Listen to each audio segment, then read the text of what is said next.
All right, Madam Chair, we are now live. Great. Thank you very much. State Board of Education will come back to order. Ms. Maramba, would you please call the roll? Board Member Durham. Here. Board Member Escarzica. Here. Board Member Esser. Here. Board Member McClellan. Here. Board Member Rankin. Here. Board Member Shuffle. Here. Board Member Schroeder. Here. You are all here. Thank you very much. Colleagues and members of the public, except for one item of business that we're going to take care of first, most of our meeting today will be a work session. And the commissioner has just joined us. Great. Last month, we had a rulemaking hearing for the Educator Licensing Act of 1991, 1 CCR 301-37. Today, we're being advised to terminate the rules and renotice them for a March rulemaking hearing.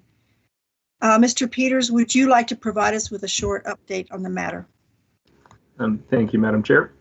So as the board chair just explained, you did a rulemaking recently. We were notified last week, or maybe it's a week and a half ago now, by the Colorado Education Association that they believe there was a procedural misstep along the way.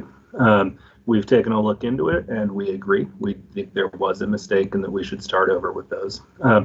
It's a rulemaking for the educator licensing rules under the Colorado Educator Licensing Act of 1991.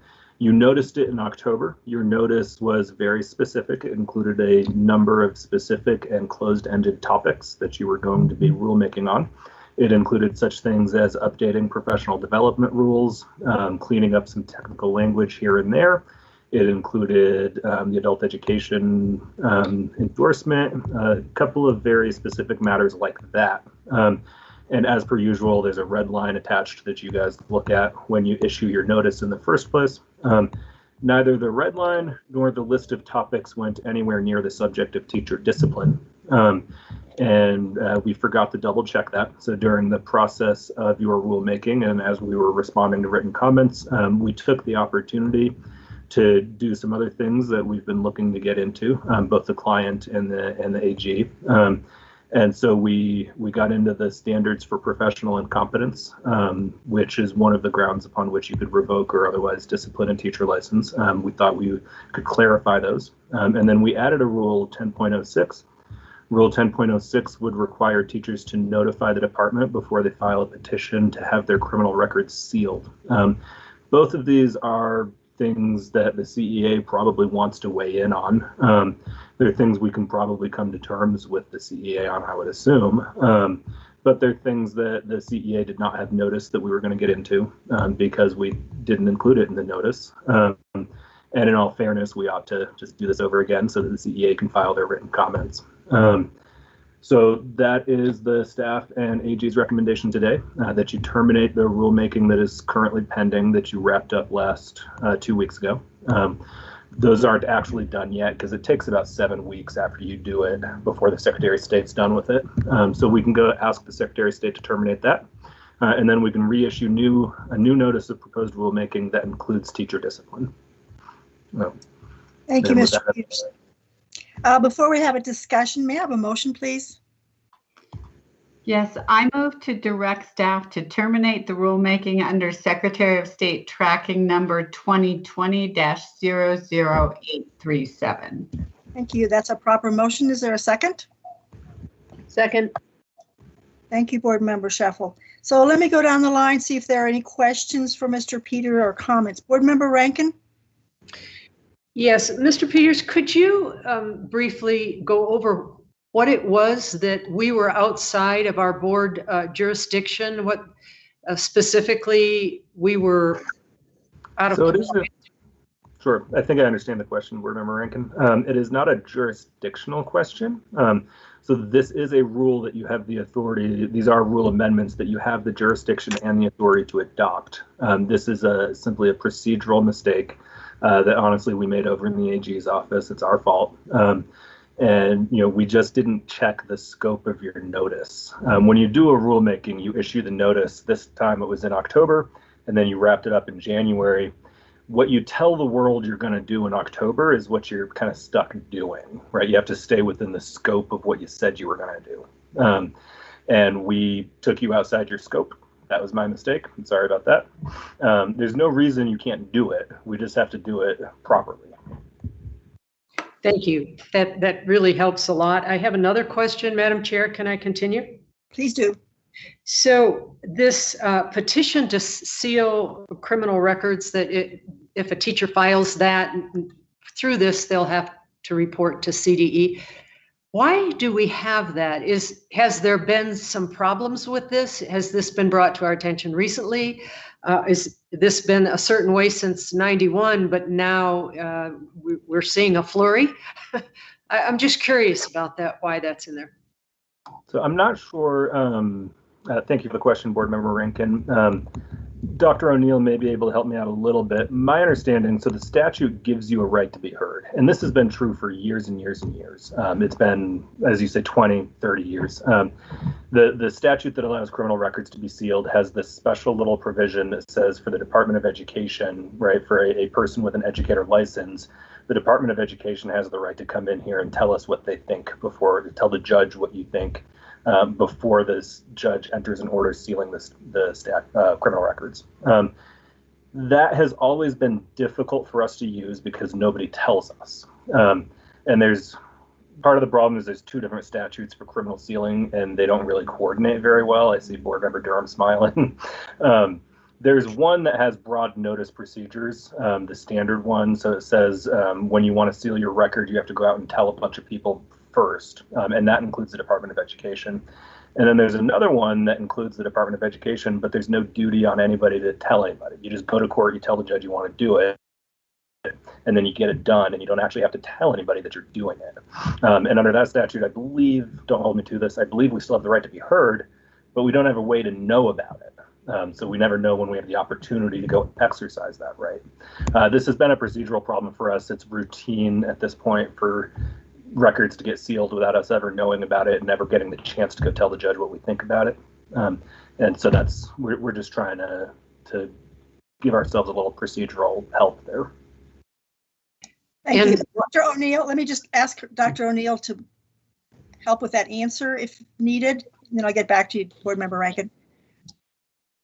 Thank you very much, Chairwoman Schroeder. I think Mr. Peters said it absolutely great. It's really a procedural thing that was not transparent actually to our educators, and we wanted to make it more transparent to our educators as to the process that they needed to go through in order to seal their criminal records and make sure that that's clear for them and they understand how to do that with the Colorado Department of Education. Great, thanks. Board Member Rankin, go ahead. Yes, I have one more follow-up. So if a teacher wants to seal the records and they notify us, what do we do about that? I mean, why are we asking for that? Why do we need to know? Is there a step or some steps that CDE has to take following that, or the AG's office? Thank you, Board Member Rankin. I would say we want to know about it because we can't see it afterwards. So after it's sealed, if it's a crime that you guys would want to know about for purposes of considering teacher licensing actions, we don't get to know about it after it's sealed. So this is just an extra step for us to have that opportunity to think about it while we still can. And when it's unsealed, who gets it? Is it you, or is it Colleen, or is it the department? Is it the board? If we do get notified, who receives that notification? Oh gosh, I'm sorry, I didn't draft the rule and I haven't read it even. Dr. O'Neill, what did we Dr. O'Neill, can you help us? I can help us out. So what happens is we do get notified in the department. So it comes to our enforcement agency. So we get notified in the department. It then goes into the record for the applicant, and then it becomes information that we can go through, determine whether that is important for the board based off of your recommendations and requirements around Board of Education rule. And then it absolutely can become available to the Board of Education as well. If inquired. So, and that's kind of the sequence of events there. Thank you very much. That's really helpful on that. Thank you. I'm done, Madam Chair. It's not sealed anymore. It's not sealed for purposes of the Department of Education. Does that sound right? Okay, I thank you. think, Madam Chair, the answer to that question is just criminal records are always public until they're sealed, right? We just want to make sure we know about it before they get sealed. Board Member Esser, do you have any questions or comments? Thank you, Madam Chair. No, I do not at this time. Thank you. Board Member Escarzaga? Thank you, Madam Chair. I don't think I have any questions. I think I would be anxious just to hear what CEA has to say on this. I'm trying to figure out in what situations would they have issues with it. And I think, so to your point, this is absolutely, I think, a great thing to do is just take it aside and wait and then get more information. So thank you. Great, thank you. Board Member Shuffle? No further questions, thank you. Board Member Durham? No questions, thank you. Board Member McClellan, did you get caught up on that conversation? Yes, thank you so much, Madam Chair. No questions from me. Great, thank you. Could you call the roll, please, Ms. Maramba? Board Member Durham. Yes. Board Member Escarzaga. Yes. Board Member Esser. Yes. Board Member McClellan. Yes. Board Member Rankin. Yes. Board Member Shuffle. Yes. Board Member Schroeder. Yes, That passes thank you. 7-0. The next item is a vote to properly renotice the rules for a March rulemaking hearing. Colleagues, could I have a motion, please? I move to direct staff to renotice the rules for the administration of the Educator Licensing Act of 1991, 1 CCR 301-37. Thank you, that's a proper motion. Do I have a second? Second. I'll second. Sorry. Lots of seconds. Any more conversations or questions, colleagues? This is just a renoticing, relates to what we just discussed. Ms. Maramba, would you please call the roll? Board Member Durham. Yes. Board Member Escarzaga.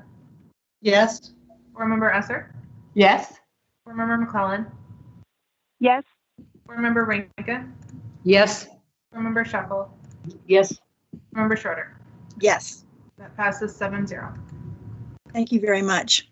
So that's the end of our voting for today. We have a total of 5 topics to discuss today, which we'll address as separate agenda items. Ms. Mello will introduce each item and provide a brief overview, and then I'll open it up for discussion. And we also have CDE staff here to answer any technical questions. I don't plan to go down the line as I normally do on voting items. But please be sure to speak up with your questions or comments as we're going through. I will try to keep track to make sure that I don't miss anybody. Please use your little hand or just throw your hands up in the air. Before we get started, I also want to let the whole board know at the last board meeting, I appointed board members Durham and McClellan to be our legislative liaisons. They have agreed to work on our annual legislative priorities document. And the goal is to have a draft in front of the whole board at our February board meeting for feedback and possibly even a vote. Ms. Maramba, if you would send that out in the meantime to board members, the original one. If colleagues have any comments for board member Durham or McClellan, you might want to provide them then or save them until the February board meeting. So, Ms. Mello, the floor is yours.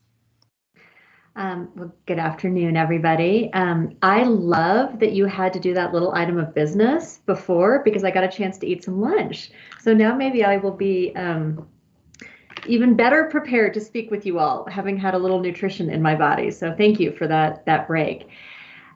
Before we go into the first issue, I just want to provide some overarching context for what we're doing here. This is pretty unusual that we would have a meeting like this to talk about policy issues, things that are likely to be legislation. This is an unusual year, right? I mean, everything is different. And so because we have this kind of odd gap in the legislative session where it started on January 13th, but it's not really starting until February 16th, and so much is out in the public realm, we felt like we didn't want to change our policy that the board only votes on legislation once it's introduced, right? We didn't want to change that policy, but we felt like it was a helpful thing both for us as staff and your contract staff, and perhaps for the general public to get a sense for where you as a board may be on some of these issues. So that's our goal for the meeting today. I'm going to try to not do very much talking and really encourage you all to talk amongst yourselves and have a discussion about these issues.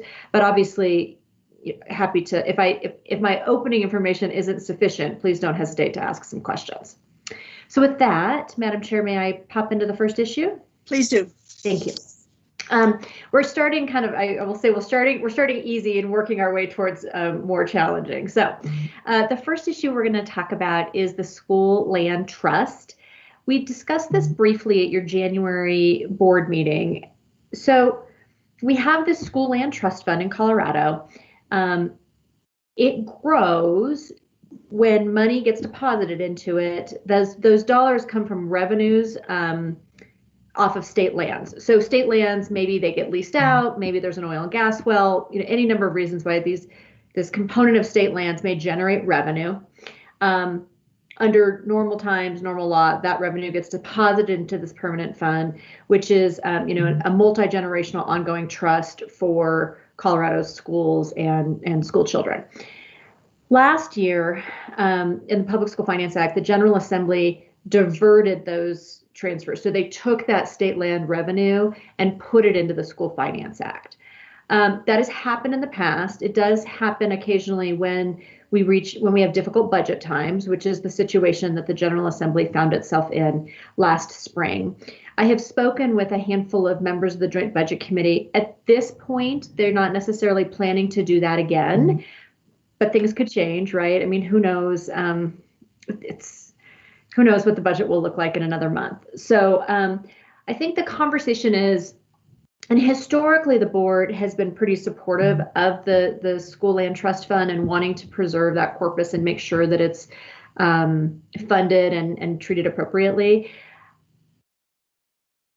Wanted to get a sense of if that's kind of the current board's sense that this is a priority, that this is important, that to the extent it's necessary, we should be communicating at the legislature that you believe this is an important priority and best not to divert to one-time uses if at all possible.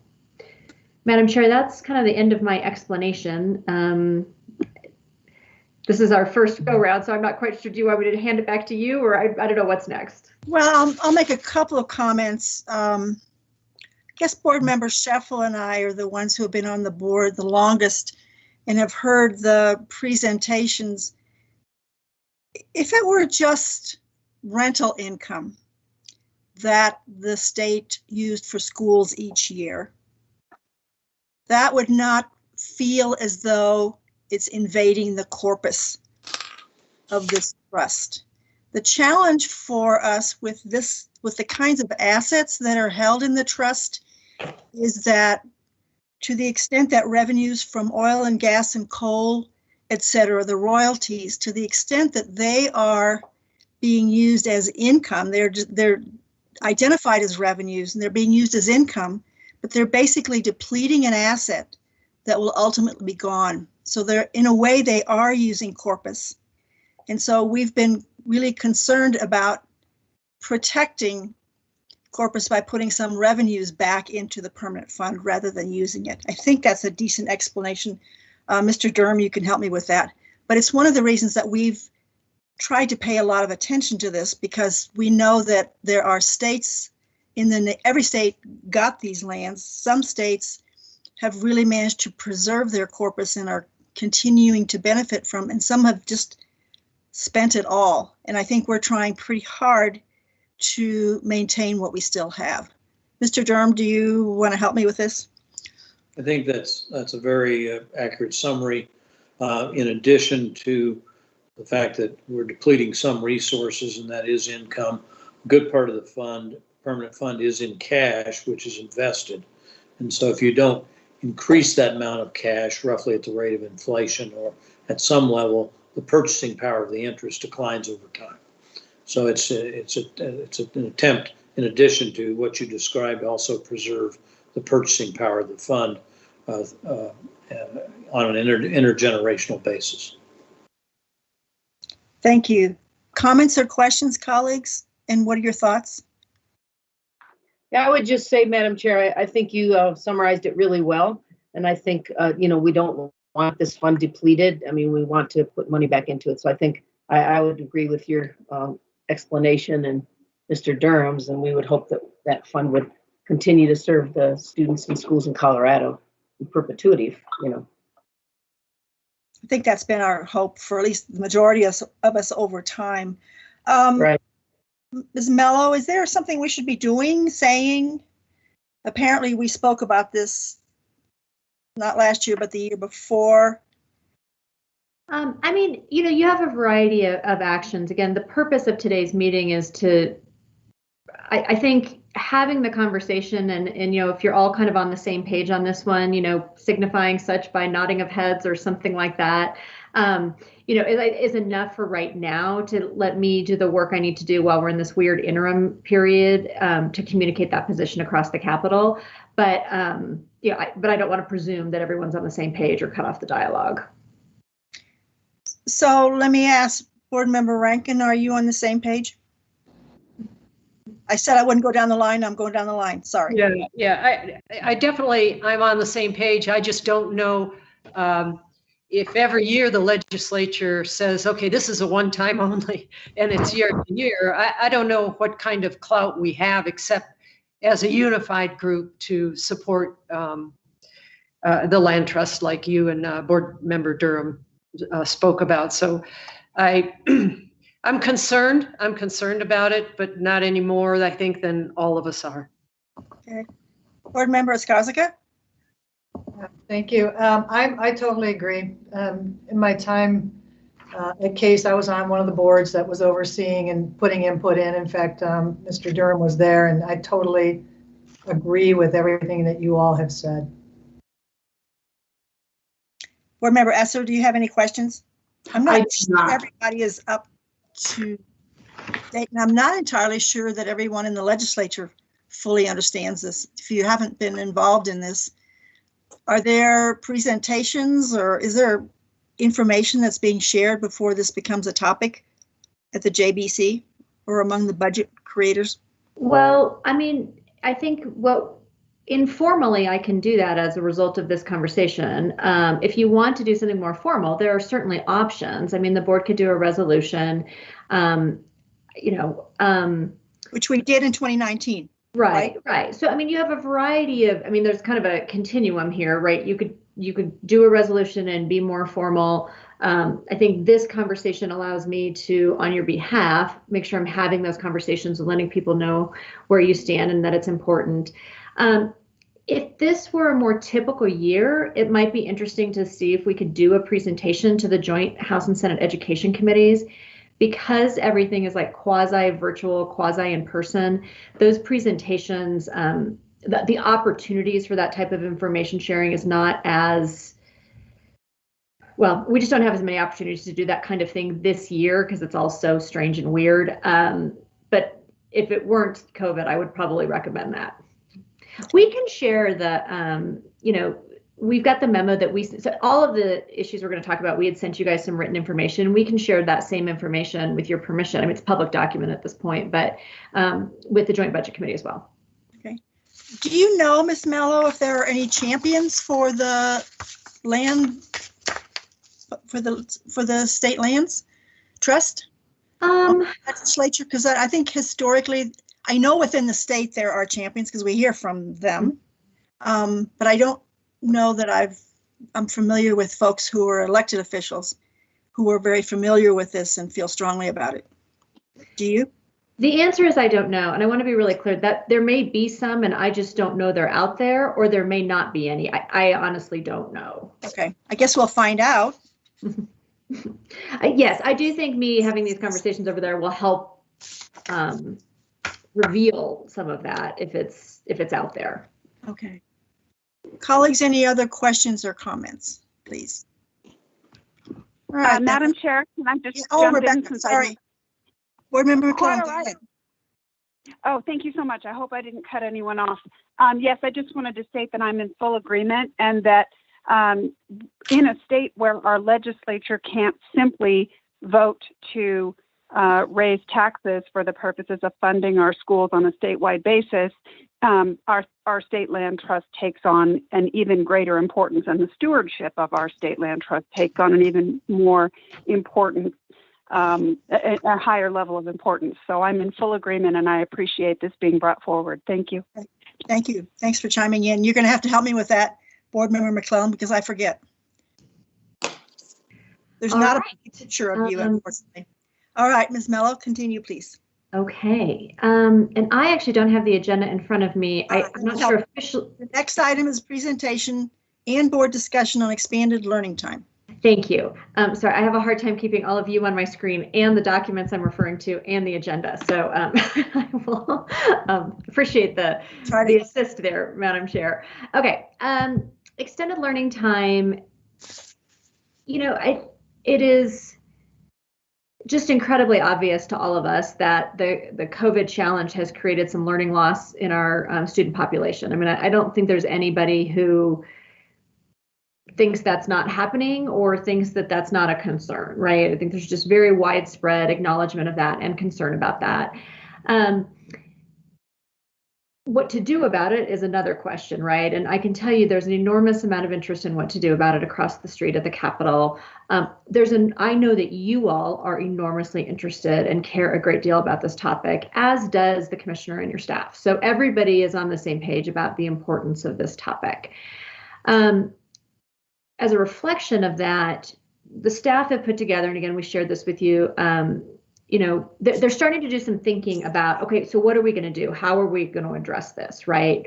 And they've put together a quick one-pager that I want to emphasize, just a working document, right? So it's not like any decisions have been made or anything like that. And this is a dialogue, I think, that will continue between you all as a board and your staff. The reason I'm bringing it to your attention in this meeting is because it's also a dialogue that people across the street are having. And so I think it's important that we, in this public setting, note that you all care about this topic. You all are on it, essentially, right? We are on it. We're working on it. We've got ideas. We're trying to pull stuff together. And, there is a possibility that you could use some of the statewide funding pot available from the ESSER II dollars. That is something that is at the discretion of the department, not the legislature. I am hoping that this is a collaborative conversation, right, between you all and your staff and legislators and educators and districts, and like that we're all talking about this, right? So there's no antagonism here or, stay out of our business, we'll just take care of it. It's really intended to be more of a collaborative process. But we just wanted to surface with you in the context of none of the things that your staff are working with you on right now would require legislation. Want to make sure you're aware of them. We can have some dialogue about that. We may also see legislation, and it will be helpful for me on your behalf as I interact with that legislation to have a sense of the direction that you all are wanting to take and your input into some of the ideas that staff has come up with so far. So this is a little bit of a strange framework. I'm happy to just talk through briefly what was in that one pager, or I don't need to do that if you prefer that I not do that. No, go ahead. Okay, great. I just saw a thumbs up, so. I'm just gonna, this is where even with my reading glasses on, the font is really small, but it's only on half my screen. The purpose here is really to bring expanded learning opportunities with high quality instruction to our students to address the learning impacts of COVID-19. There's a number of kind of core tenets that I think are very much grounded in the board's approach to all kinds of different policy issues. For example, evaluation and reporting and learning is probably an important component of this work, right? If we're going to do this and go spend a bunch of money, we should be paying attention to what works and what doesn't work, right? And the only way you can kind of identify that clearly is through evaluation. I think another one of the tenets, I'm not going to read this whole thing to you, but I'll give you the highlights, is before COVID, we had some significant challenges with academic achievement in all of our different student populations, right? And so we could think bolder and bigger, and the goal doesn't have to be to get back to where we were before, because where we were before wasn't necessarily where we want to be, right? So that this is an opportunity to not just address COVID learning loss, but also address some of the historic learning gaps that we have seen in our state, and frankly, that we've seen in every state. It's not as if Colorado is unique in this challenge. Some of the components of this work, one can be to work with the Lieutenant Governor's Office to expand AmeriCorps, to create more capacity. And there's kind of two ways you can use AmeriCorps volunteers. One is, to some extent, they can do some of the actual tutoring, summer school, extra learning type work. The other way you can use those folks is they can do other things in the schools to free up teachers or teachers' aides or people who have some more training in education to have more time to do that work. So there's kind of a two-pronged effort there. Some sort of a program that lets districts, we know we have incredible diversity in our districts across the state, right? And not every community in Colorado needs the same thing. We don't necessarily need the same thing in Montrose that we need in Denver. And now I can't think of a good north-south pairing, so I think you understand what I'm saying there. And so trying to pull together something that, when I say grant program, people immediately go, we don't want to have to apply for a bunch of stuff. And so I don't want to set off alarm bells that this is some extensive application process, but grant program is the best, I think, way to think about getting dollars out to districts with parameters, right? Not just totally go do anything and everything, but allowing flexibility to meet local needs, specifically to these extended learning opportunities, right? Which I probably should have said earlier, can be things like summer school, can be things like tutoring, can be things like longer school days. Those are all examples of mechanical ways you can achieve extended learning time. And then the other thing is to look at, and this is still very much, information, but there may be ways to expand out of school time with schools and districts as they work with some of their community partners, libraries, entities like that. We need to do more work on fleshing that out. This is lots more work needs to go into fleshing out all of this, right? This is very much a starting point and a skeleton. So that would be my summary of where your staff is. They're the ones who wrote this great thing. I just am describing it. Thank you, Ms. Mello. Commissioner, do you want to have some comments to add to that, please? Or not, if you don't wish. No, I think this is just the beginning stages, and we want you all to have a dialogue and a chance to give us feedback. There may be a few other things that we want to think about with this funding that also support expanded learning. So, supporting the Colorado Empowered Learning work so that supplemental courses can still be used over the summer for sure, but also into next year. And then, there are still some things, based on the 90% formula that goes out, there are still some districts that don't get a lot of dollars, but they still have relatively high proportions of at-risk students. It's just the way the Title I formula works out. So I think we would be interested in providing some support for those districts that did not get a lot from the formula. So there are some things like that too that we think are important to make sure all of our districts have some support as they respond to COVID. Thank you. Before I go to colleagues, let me just clarify, because I hope it'll help. 90% of the funding goes directly to districts based on number of students. No, based on Title I funding formulas. Title I funding formula, okay. To what extent is there oversight on how districts go about spending that, or is that totally free to be spent and not, other than notification, no other accountability associated with it? I'm trying to figure out how to maximize potentially what the department would do with its opportunities to align with what districts are doing. But if districts are all over the map doing 100 different things, that would be a real challenge. Yeah. I believe Ms. Oakes is on the phone and she can talk about our reporting processes for ESSER dollars. But I will say there's a broad range of allowable uses for the 90%. It's essentially like, what do you need to do to respond to COVID? Do they need to report that? I'm just trying to figure out, do we know, as the department is deciding how to allocate and what sort of programs to do, are we also aware of what is going on in districts so that, one, there's not duplication, two, where there are holes, the department's in a position in terms of between districts, right? We have such significant variation between districts, between schools, et cetera. What kind of an overall umbrella is there so that based on need, we're pretty sure that money's going where it needs to go? I'll let you answer, Ms. Oakes. Okay, yes, thank you. So as Katie mentioned, that the allowable uses based upon the federal legislation is fairly wide. And so it also encompasses, and I want to read it to get the right language. So expenses that are necessary, reasonable, and allocable for continuing educational services that are necessary to maintain the operation of and continuity of services. So, that's very broad of continuing to provide education.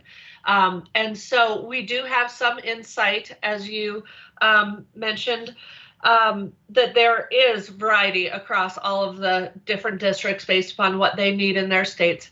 As part of the ESSER 1 application process that's established, and we're working to finalize the ESSER 2 application, there is a budget that's submitted by each district. And so we have general ideas about how they intend to apply and use those funds. So we have, that up front. And then that answers my question, so that we have some idea how they intend to use the funds, and then we can look at that across districts to see, are there commonalities among many of them, et cetera, et cetera. So we have some idea before or when the department also provides options for a program. And so the application comes in when? So we have applications for all of the districts for the first ESSER funds. So we have all of that now. We are looking to, we're finalizing the application for ESSER 2. We're looking at the week of February 8th right now. So that's our best guess about when that would be open. And I believe that we're looking at having those applications in by September, but I'll need to confirm our deadline on those application deadline. Thank you. I find that really helpful. Colleagues, comments, questions? Thank you very much. Should I call on you? Everybody? I have a question, Madam Chair. Can I ask a question? Please, Board Member Schaffel, go ahead. Yeah, Jennifer, could you may have already said this, so I apologize if I missed it, but so the legislature, these funds are allocated by the federal government. Most of it's flow through, some of it's discretionary, where you said CDE, and the legislature is involved in this extended learning time in what way again? Are they trying to pass something that would constrain how the funds are used? Are they trying to pass additional legislation with additional funds? How is that synergy again? Thank you, Madam Chair, Board Member Schaffel. It's a great question because honestly, everyone's trying to figure this out right now. And so a couple of points of clarity. The 10%, the 50 million set aside from the ESSER 2 dollars is not something the legislature has legal authority to allocate. So legally speaking, that is by federal law at the discretion of the department. So that's step one. There are lots of legislators who are very interested in this topic. There's been a handful of, bill ideas that people say, what about this? What about that? So, they are thinking about it. They can't in their bill say, and then use that money for it, because that's just not the way the law works. They could certainly find other money for it. Money's, I don't know. Money is not as tight as it was a while ago, but it's still pretty tight. So the ability to find dollars. I think that you know, ideally, we can coordinate with the legislature so that we're not duplicating efforts, right? I mean, it doesn't make sense. They don't need to run bills and have general funding for something that you guys are also wanting to do through this plan, right? I mean, we don't need to do both. And I think it's also important, you know, you all as elected officials hear from your communities, right? You know what your communities need and you get insight to that. So do the legislators. I mean, we think that they have valuable insights. And so we want to talk with them. We want to get their input. We want to, you know, coordinate with them, but more in the sense, similarly to like we would with lots of different stakeholders, right? Is like, tell us what you know so that we can use that to put together the best plan for our kids. Does that help? Right. And so they're interested in what we have to say in terms of, are there sufficient funds for extended learning opportunities so that they can figure out how they could find additional resources to support that or extend that? Is that the question? Are they asking us to say, okay, we have this pot of money, and because we track to some degree because of allowable use, how it's used, we know that we're woefully short, or maybe we're not woefully short. Is that what they'd like from us, so that we can have a dialogue that's based on information that they may not know? I'm trying to, I want to make sure I'm being responsive to your question. It is, it's difficult to have a conversation with 100 people at the exact same time, right? So there's lots of conversations happening. I think the commonality, we've got lots of interest, lots of care. The what is still something we're trying to talk about, and you guys are talking about that. They care about what you think, you care about what they think. How you pay for the what, also, you guys have thoughts, or you may are developing thoughts. I recognize it's not like any decisions have been made on your behalf. So do they, and it's kind of a matter of, eventually I think we're going to try to true that up. But that's it's pretty messy right now, to be honest with you. It's messy and it's just starting. I think for purposes of this conversation,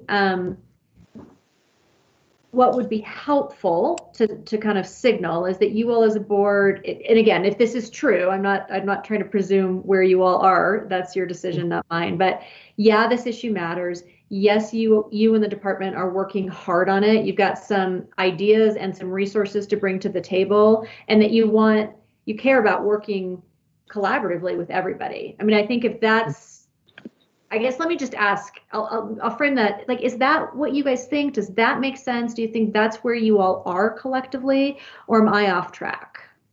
Well, what I would just say is just that I think that it makes total sense in the idea that we know students have lost achievement time. We know the instructional model doesn't work for all students. And we know that there are a lot of resources that have come in from the federal government and some from the state to try to address it. Whether the way that's been addressed is working, whether we have enough resources, we'll probably never have enough. I mean, would we want to talk with them or be part of a conversation as far as how we can enhance achievement? I mean, that's like a major priority for all of us, I think. So I would just say that. I don't know if that's kind of what's helpful, but I mean, certainly, the idea that students are losing instructional time is a big deal, because we were already behind for many of these kids. So whatever we can do to enhance their access to great instruction with the right curriculum to enhance learning and achievement, I mean, I think we're all about that, and that would be a huge priority. Board Member Skarzica. Thank you, Dr. Scheffel. Thank you. I think actually toward the very end, Member Scheffel was getting to my point, so I can make this very quick. And I do think I have this thought about when we talk about learning loss, and I know people keep throwing that term out there. To me, as a psychologist, educational psychologist, learning loss is generally something where you've learned something and then you've forgotten it, you've lost it. And certainly that's the case for the beginning and some of what we've got. But what we really have is opportunity lost, opportunity for first good instruction loss. And as a focus, I've heard the board talk about it, and I strongly support whatever we can do to support districts on that time, right? Getting them more time, getting them resources to enhance and extend that time, right? Increase it for everybody. particularly our most vulnerable populations, those that have been farthest behind. Totally agree. So I think that's what you're getting to, and Ms. Mello, that it's kind of that question, and certainly what it exactly looks like. Yes, it's going to go back and forth between the legislature and us, and I get that. But just general direction from what I've seen, I would support. So thanks. Thank you. Colleagues? Board Member Durham? Thank you. I think a couple of things. One, I think the idea of providing essentially what we're looking at providing with this $50 million is additional time on task for students on a targeted basis to districts that are having difficulty meeting those objectives. And those will probably be districts that don't get a lot of Title I monies. And if I don't miss my guess, that some districts will be pretty well funded to do this, others won't. And so hopefully we'll be filling the gaps of those districts that don't. I do think that while it's certainly appropriate to listen to any commentary that the legislature might have on the expenditure of this $50 million, it's important to keep in mind it's not theirs to spend. And I think it's also important to keep in mind that we would, if for example, a summer school program, if we believe that is going to be a good use of these funds, we really can't wait for the legislature to tell us in May that that's a good use of the funds.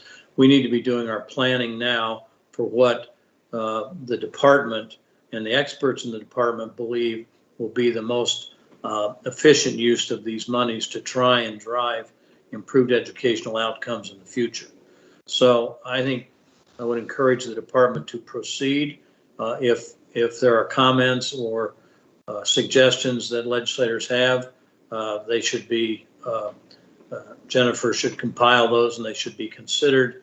But I think we're going to, at least I'm going to find it hard to believe that there is a better use of these funds than the time on task increments that can be purchased with this money.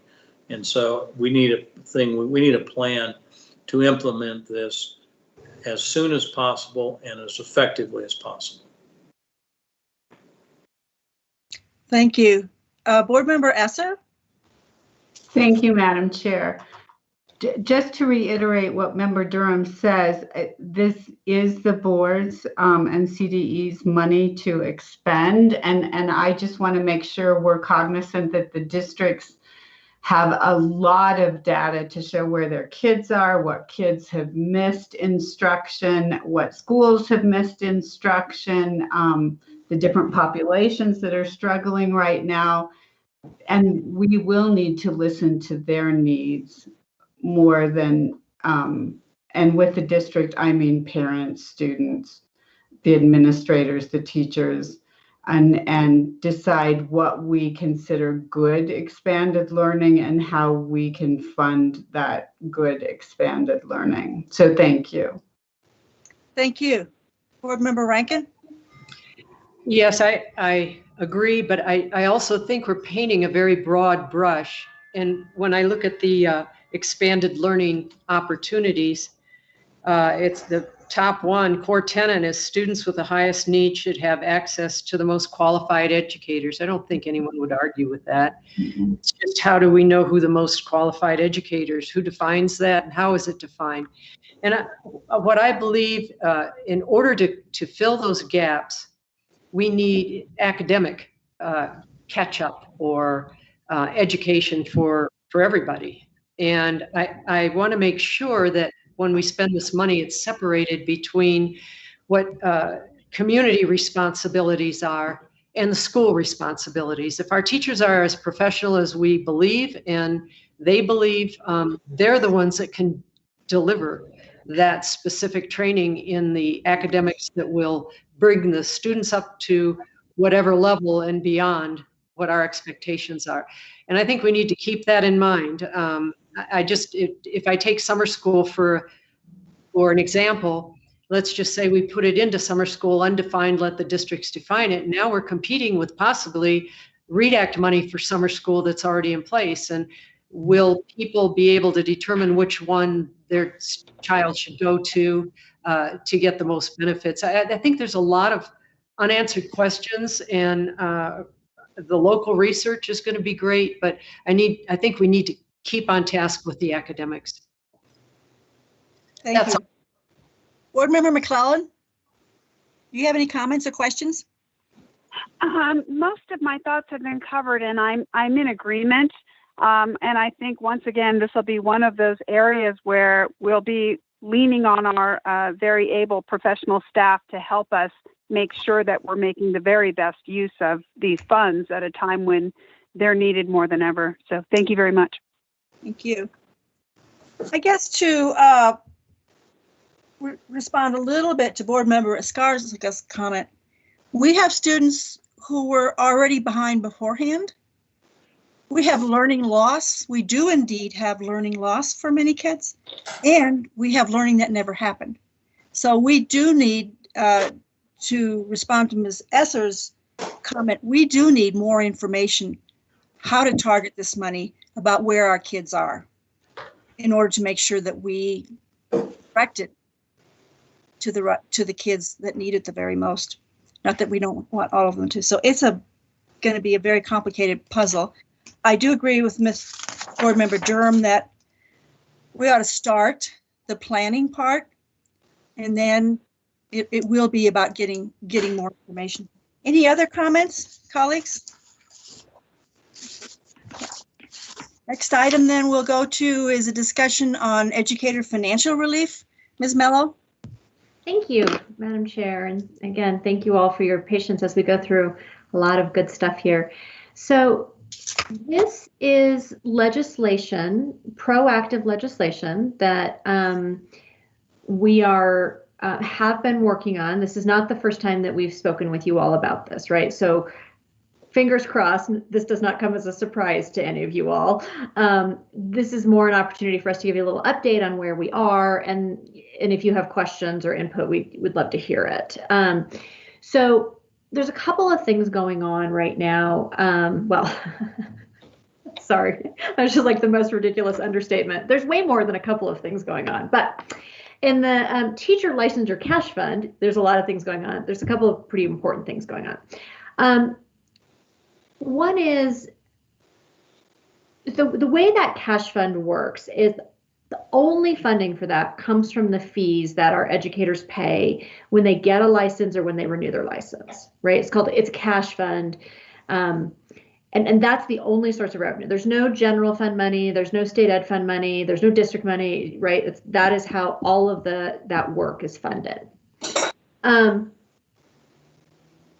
The work that group has to do is set by statute, right? So there's a whole variety of statutory requirements that part of the department is responsible for fulfilling with those resources.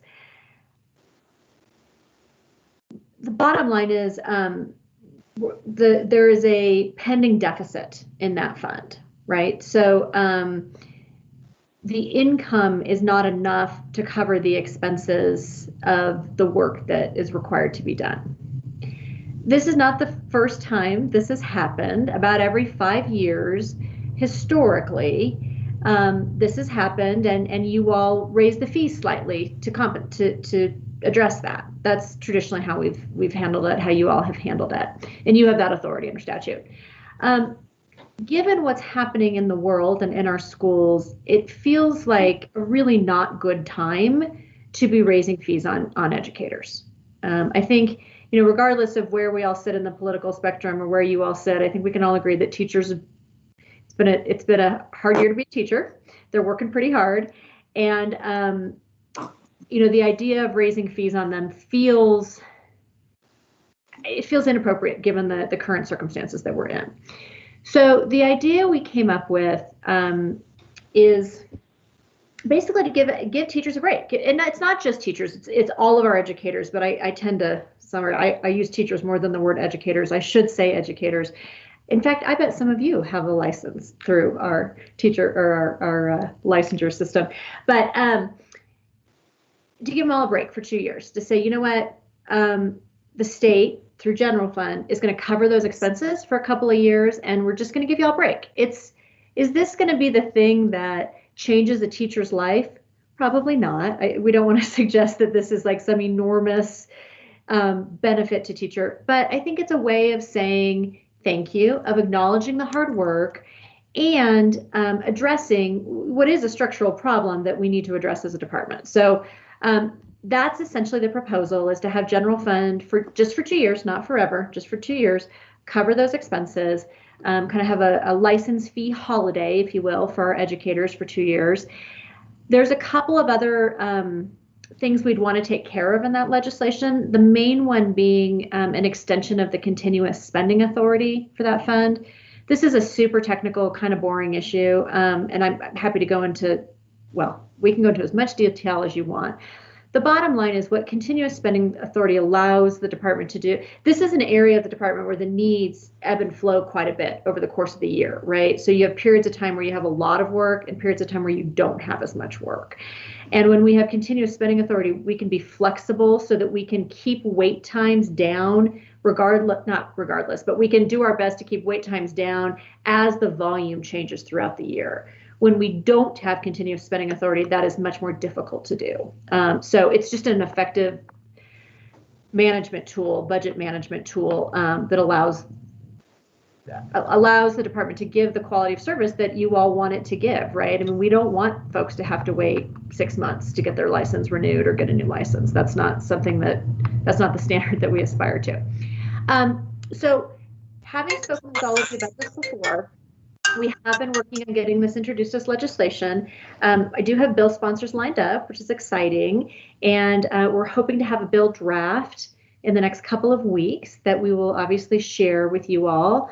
So this is more of an update than anything else, and just a chance for you all to ask questions of us if you're wanting any reminders about any of that or want to dig into any of that. Thank you. Colleagues, questions, comments, thoughts? Board Member Rankin? Yes, thank you, Madam Chair. I was wondering if the in-state, what would it, if I was a teacher in-state and I paid to have my license renewed, how much would it have to go up? Like, is it $90 for renewal? Is that what it is every so many years? Maybe Colleen O'Neill is the one I should be asking, but I'm just curious how much of a burden it is on an individual teacher to get her license renewed. Dr. O'Neill.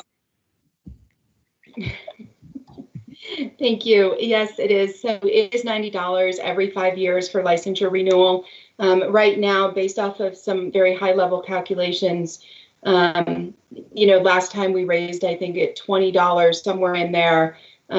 So that's, but it's right now it's $90 for renewal every 5 years. And for the next couple of years, what is it that how much would it have to be raised in order to meet the work that you do? And are we getting an onslaught of teachers applying? Is that one of the reasons why there's a lot more work? Somehow I don't think that's true. No, what happened, so 5 years ago, we came to the board, actually it's almost been 6 now, came to the board, and what happens is the trajectory of the cost of living increases, as well as rent escalation, all of the operational expenses increase over time. And so what happens is that in the fee fund pays for all of those things by statute.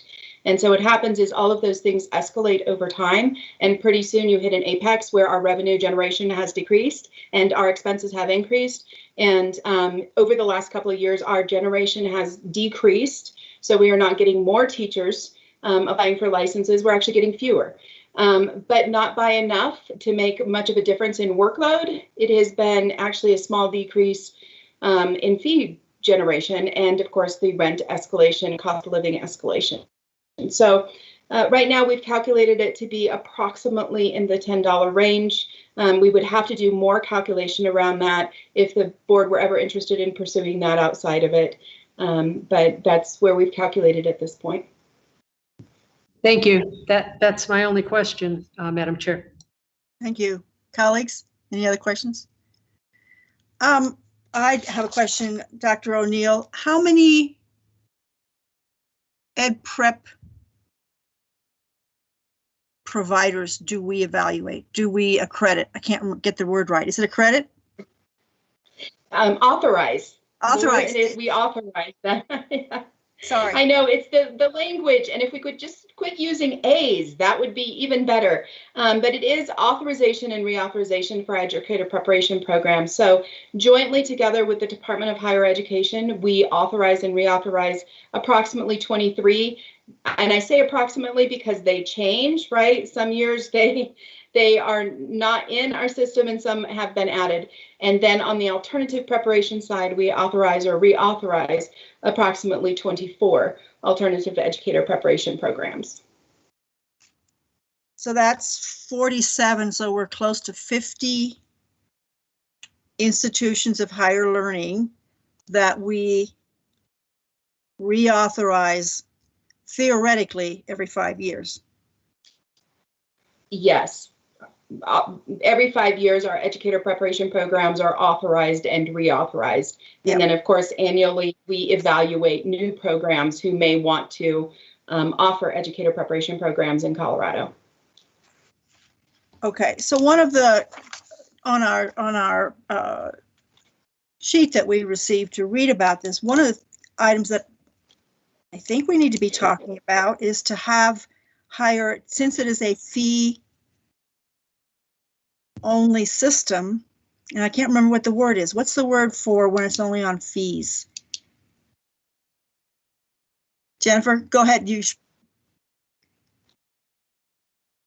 muted. What's the terminology? Fee only? Are you asking me? And I'm asking Jennifer. Oh, sorry. Am There's a technical term. Finally, sorry.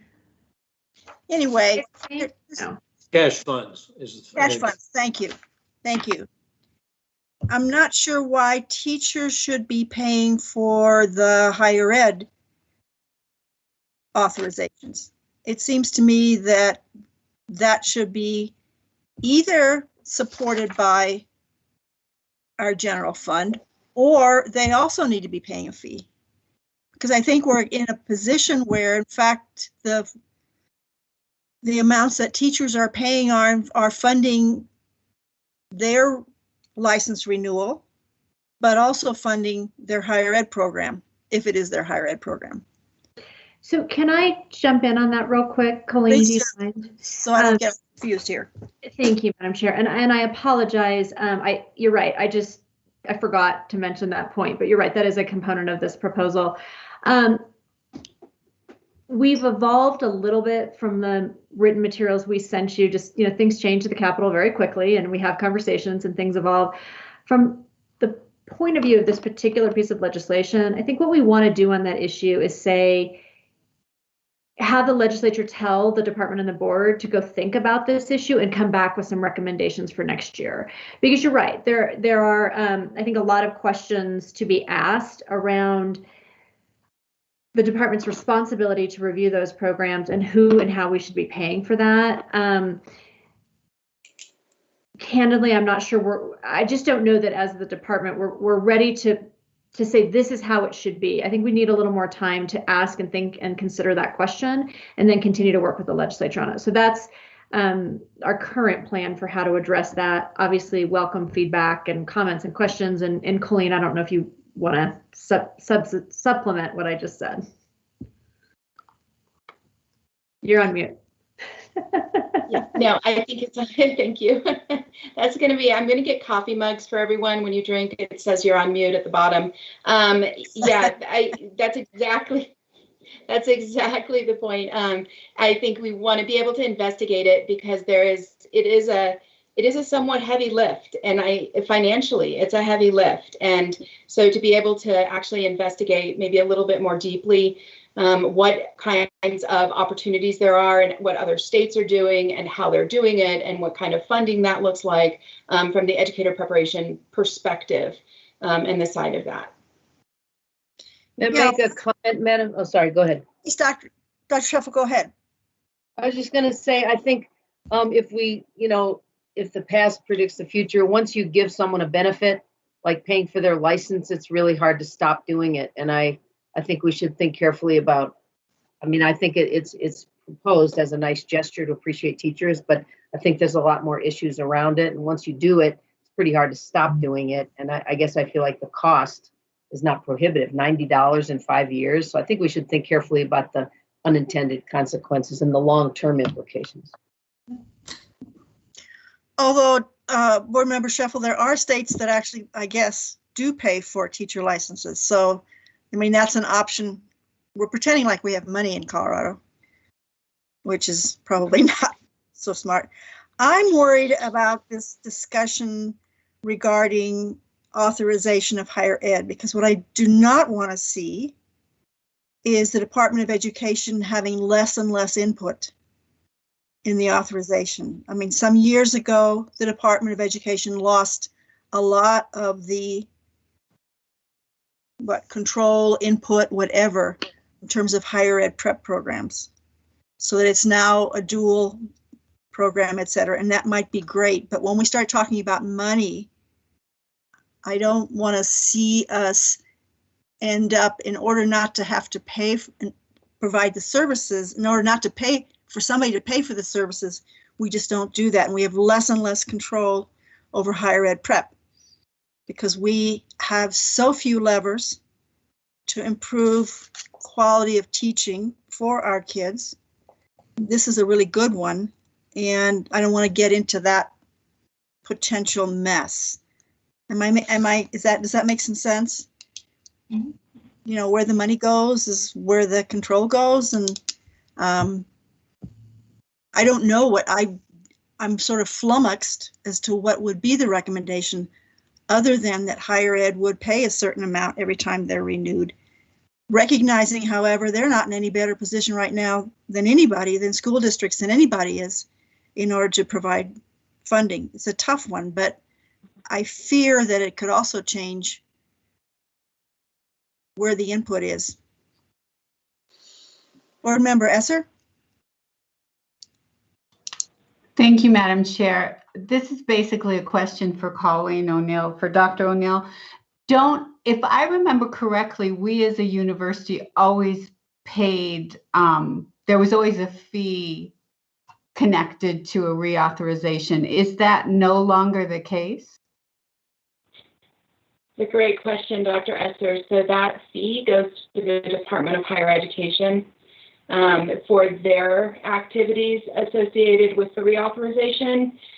They do pay for one member, it could be 2 members of our team, and some of the travel costs and expenditures, but that's it. And so there are no other additional costs, and there's no support out for technical assistance throughout, the between the 5-year period. Reauthorization visits, those are not paid for any of our alternative preparation programs either.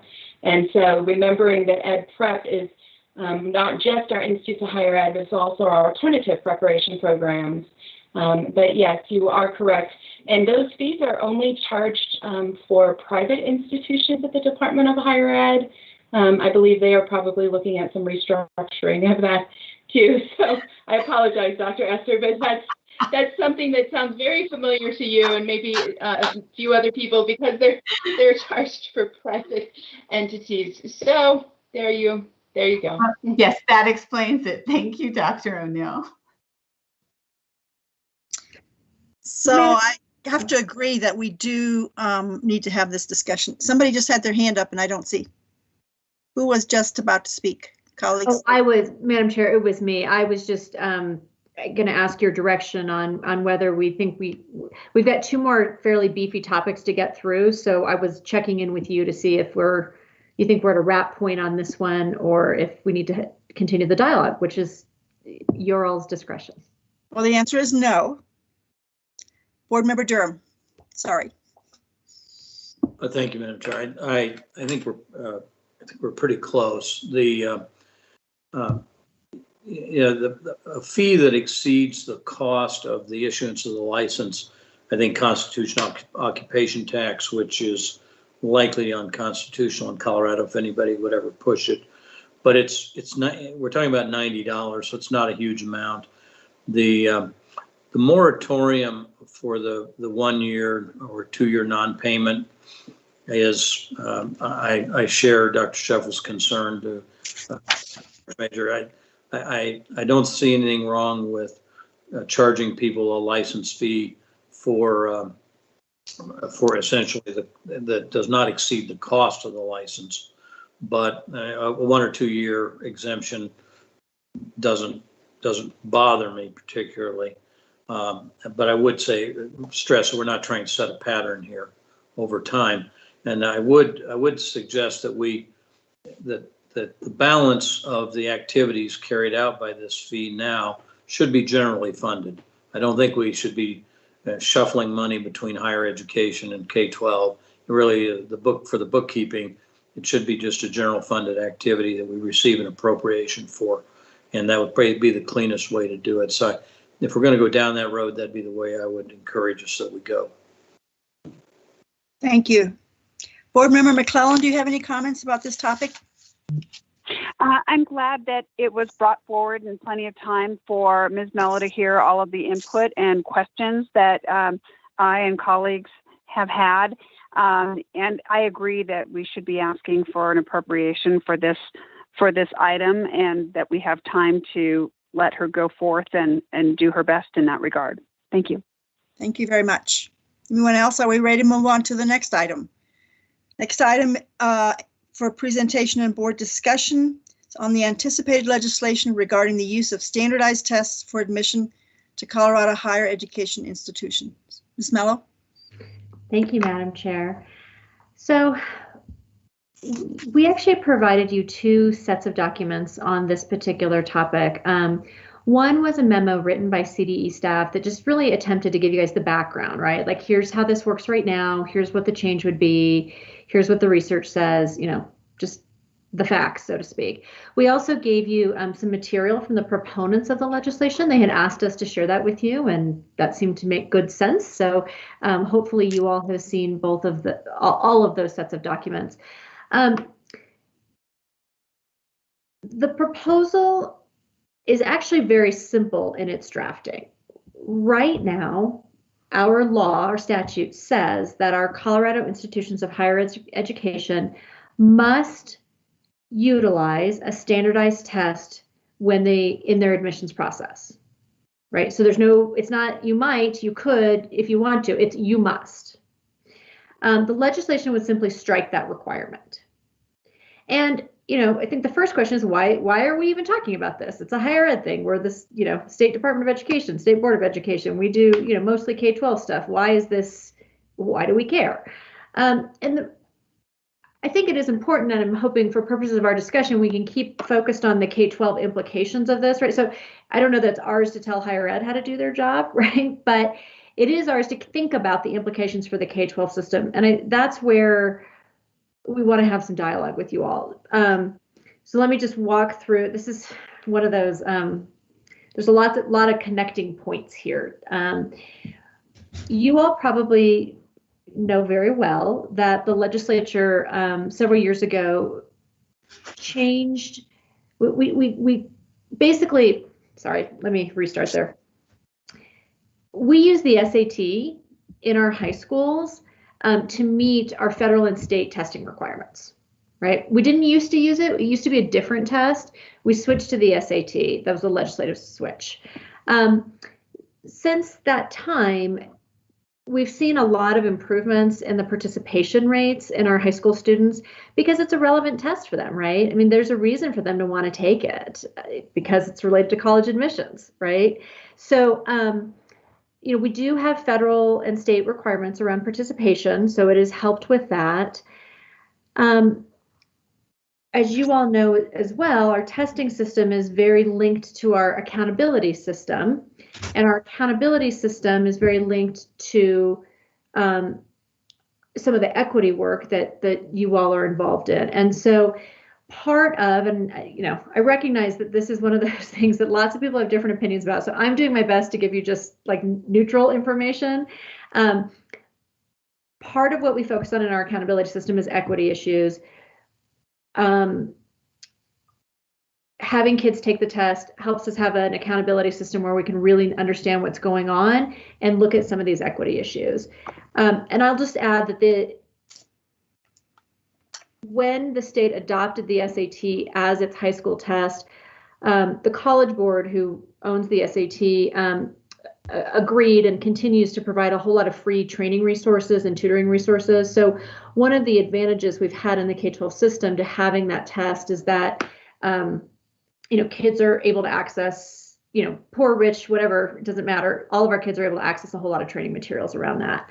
And then the final component, when you think about the K-12 system and this test in equity, is that, it gives every kid in our state the chance to take this test once for free, right? So, normally you have to pay to take this test. That can be a burden for some families. Everybody gets a chance to take it once for free. So those are some of the reasons and arguments why we have the SAT test, why it has mattered in the K-12 system. And that's the context for why K-12 may have some thoughts. You all may have some thoughts about this change to higher ed admissions requirements. So I know that was a long explanation. I don't know that I was at my most articulate in that one, so apologies. Hopefully the written materials will make up for any of my weakness in that explanation.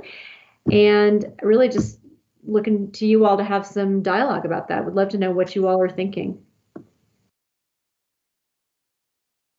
Colleagues?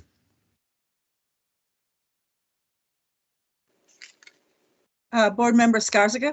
Just let me start out with just a question, just to clarify. It's not, the bill is not, if it were to go through, does not eliminate state funds or the current requirement that students take the test, that it be offered to all students. Right. Okay. All right. Okay. I didn't think so, but I just wanted to check. Okay. Yeah. The only thing the bill does is say that higher ed institutions do not have to use a standardized test for admissions purposes. They could, right? It doesn't say they cannot use one. It just says they don't have to. That is the totality of the legislation. Okay. So the way I was reading it is that it used to be they had to consider a student's academic record and the state assessment in order to consider admittance. And now it's an or. A student could turn in their academic record, that's still a part of it, and or they can have their ACT considered. I guess what I was seeing it more is that it was optional for the student to turn it in, not optional for the university.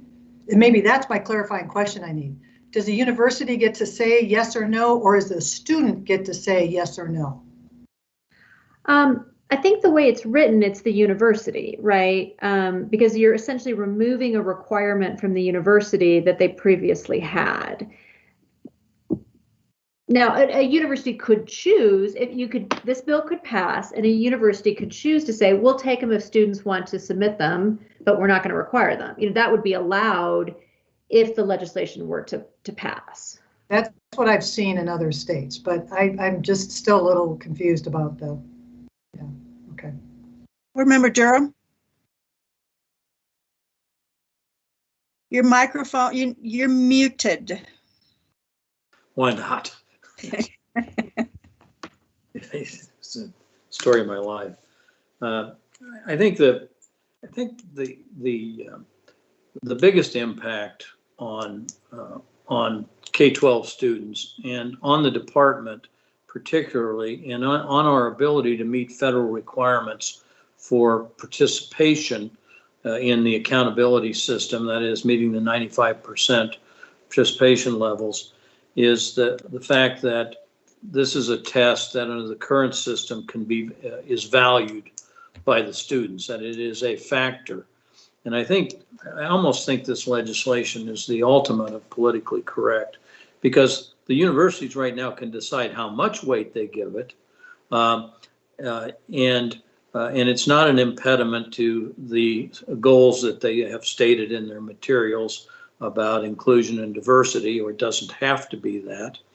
And if it stops being considered, we're going to have a very difficult time meeting the 95% participation requirements, at least at the high school level, because the test loses its intrinsic value.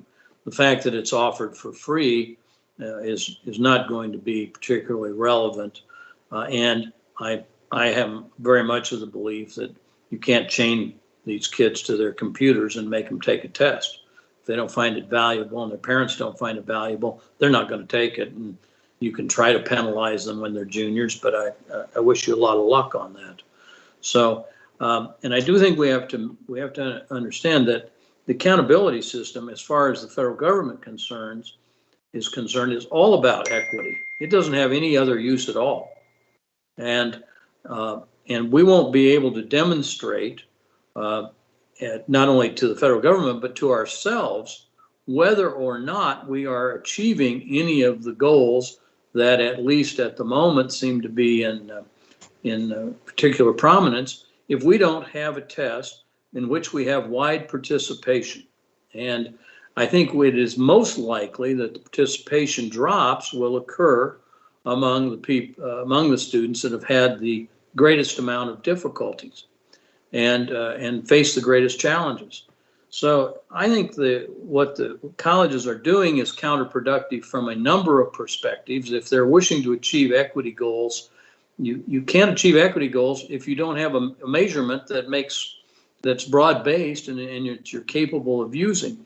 And secondly, I think there is evidence that these tests, that the SAT and ACT tests, are predictive of academic success. And so I think we run a serious risk of students being admitted to colleges where they have a very low opportunity to succeed, and we can then run through all of the sociological issues of accumulation of debt for which there's no degree and no job at a sufficient income level to pay back the debts, and those are going to be real problems. So I think the higher ed community is on the wrong track for a whole variety of reasons, and not the least of which is they're probably going to reduce the chance of success of the students they do admit, and I think they're going to damage our ability as a state to see whether we're making any strides in achieving equity among the various student groups that are out there.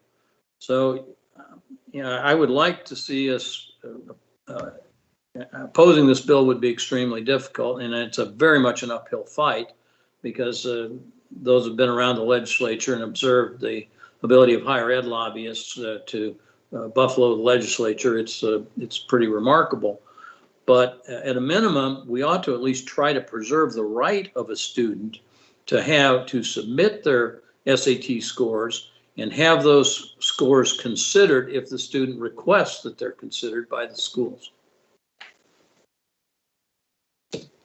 Thank you. Board Member Esser? I think the research I've been looking at says there is more validity at looking at the students' grade point average and their ranking in a class as far as how well they'll do at the university, even if there's a disparity between what they actually learned in their particular high school compared to another high school. And I think that's basically because kids who are in the top 10% or whatever it is have shown that they have this willingness to do the work and have the grit to keep going forward.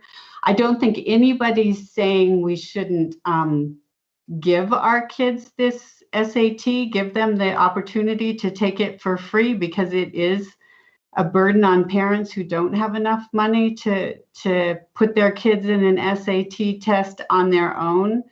I think we need to keep in mind that this is giving the universities a chance to say we use it or we don't use it. It's not giving us as a state the right to say we're not going to give it at the high school level. So I just want to make sure people know that that's in the bill right now. So one of the things that wasn't mentioned is that already universities have the opportunity to ignore for 20% of their students. I think the argument that's being made is that this will increase diversity. There isn't much evidence actually that it has that effect. I would hate to see us need to yet again create an 11th grade CMAS assessment and to have to go back to that because the students aren't taking it. Somehow or another, based on Colorado law and based on federal law, we need to have at least 90% of our students participate. And this has been a very effective way to have that. I'm inclined to agree that students probably ought to have the option to say to a university, don't use my scores. But that's different than telling the universities don't use their scores. So I really think that if this bill has to go through, I just as soon see it disappear. But if it has to go through, there should be a shift there because it creates huge potential problems. And I'm by no means convinced that this is actually going to help the universities do a better job of getting a more diverse group of students through. In fact, this doesn't begin to address the fact that once you get students who have not achieved well up until now, how to get them through the system, which is very intensive, and we all read about the efforts and the lack of success. So I don't see how this in any way brings anybody forward. I think it just sort of creates an opt-out for higher ed that I don't feel comfortable with.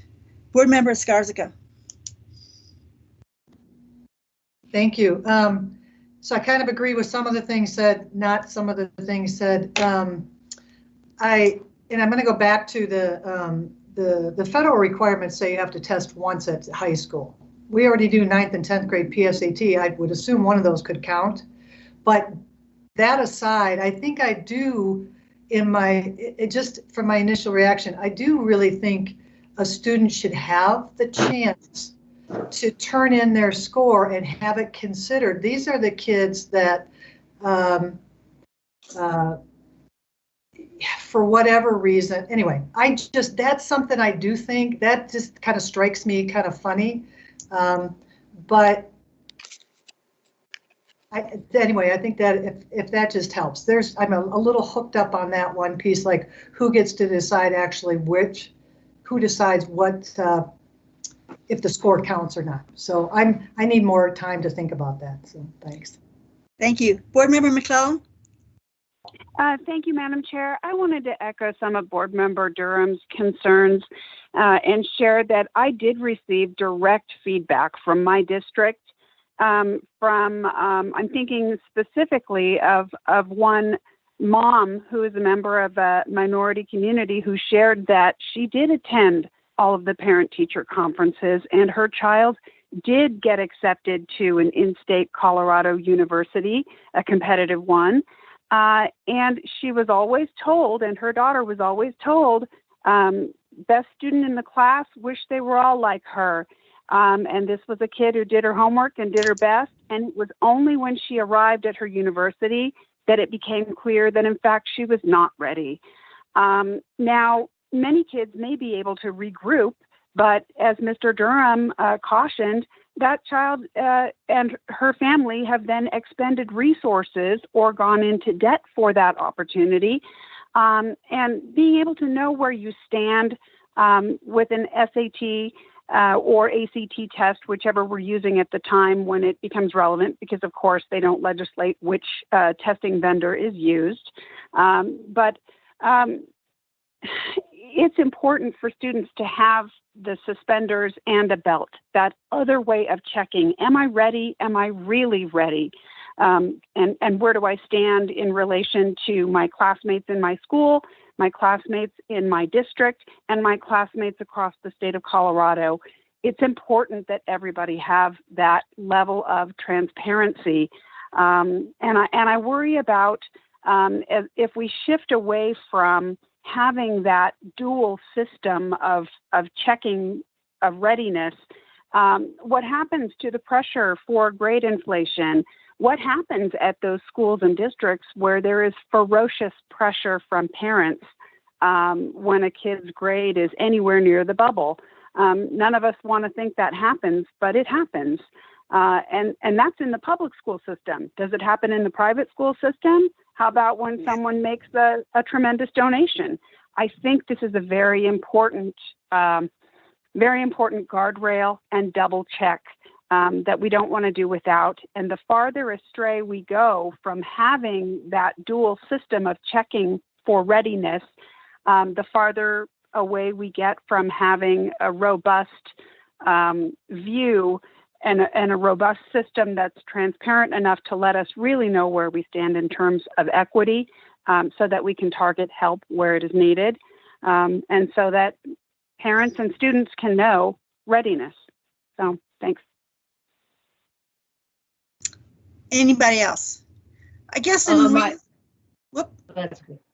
Can I make a quick please, comment? Absolutely, yes. Yeah, I would just say that I agree with Board Member Durham and McClellan. I think it's a really important anchor point, and if we drift from it, and if we don't ask universities to use it, they already have lots of flexibility with how they use it, how much it counts, tons of flexibility. They're not in a box at all.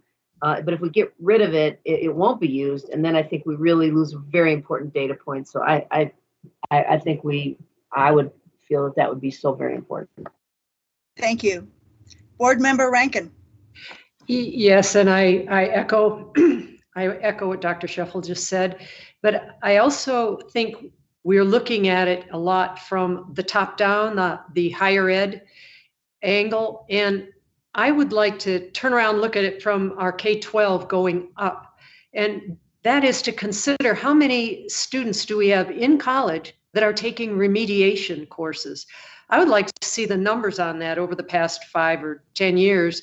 We're paying double for education that the students should have in K-12 because we have to pay in K-12, then we have to pay for remediation at the college level. Board Member McClellan hit the nail on the head too when she said this is just another point of information that a student would be able to either be ready or second guess what his next step should be, rather than have more and more students starting because they can get into college, but then not matriculating for 4 years. Those are some of the numbers I would like to see before we even, think of moving forward. And that is how many students of diversity are getting into the college and matriculating for 4 years, or how many with the remediations are not continuing. These are just kind of looking at it going up rather than the top down, or maybe both. But these are good questions. This is a good discussion, I think. Thank you. I will say that I read not only the memo, but I've had an opportunity to have some other research presented to me, Board Member Esser, and it is not all that clear. If you put grades and an assessment together, that is a good predictor. But without that normed common assessment, grades are just so variable, and the research is pretty incomplete, actually. I wish it were better, but I guess we're researching humans and they tend to mess up the results. Any other comments on this topic? Thank you. I agree. That was a great discussion. Finally, the next item is the board discussion on anticipated legislation regarding spring 21 state assessments. Ms. Mello. Thank you all. That was a great discussion. It was great to hear from each of you, right? I think we got everybody's opinion on that. I like that. We don't always get to do that. These working sessions are kind of nice in that regard. Okay, so our final topic for the day, just, a little light, easy topic, right? Come on, we can all laugh a little bit, right? Okay, so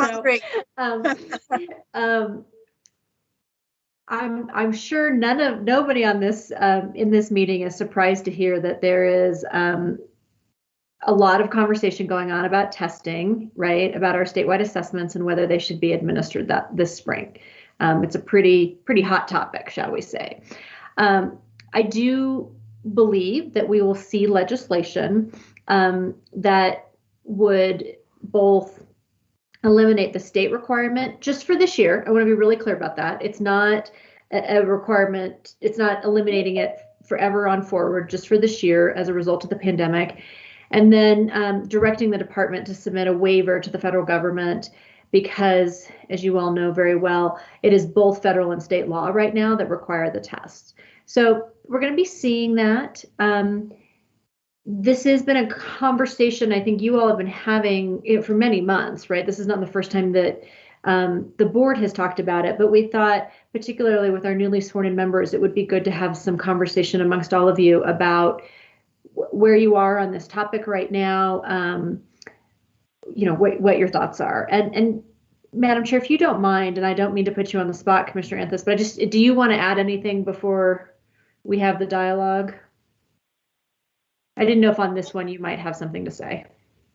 I don't think, well, I guess I do. I think there's so many variables out there. And so this is one that I am particularly, I continue to be tormented on, depending on how the things change, how COVID is changing, what impacts are changing.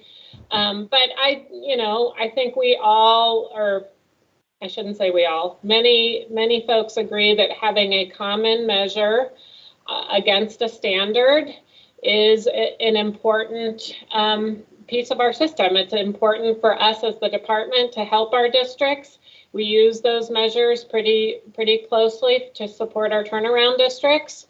And so that's an important consideration. But I hear and validate the concerns of amount of instructional time, all of the things that districts are juggling right now, and those sorts of things. So it is a particularly sticky issue, I think. Thank you. Colleagues, anyone want to start this? I could just start off with a question. Haven't we waived it for a year already? The last year we waived it, right? This would be the second year. I just feel like now's a good time to get data. And if we waive another year, then we're even in the dark more. Everybody understands it's been an odd time with COVID. Everybody expects the scores to have been impacted by that. So it's not a gotcha. But if we're going to now start the engines going and move things up and really accelerate learning for kids, I think we need a good, reliable data point from which we can move. So I would really not like to see us waive that for another year. It just puts us more in the dark to figure out how much makeup, how much catch up we need to do. It gives us a great starting place. So I would be for not waiving it for this second year. Thank you. Board Member Esser?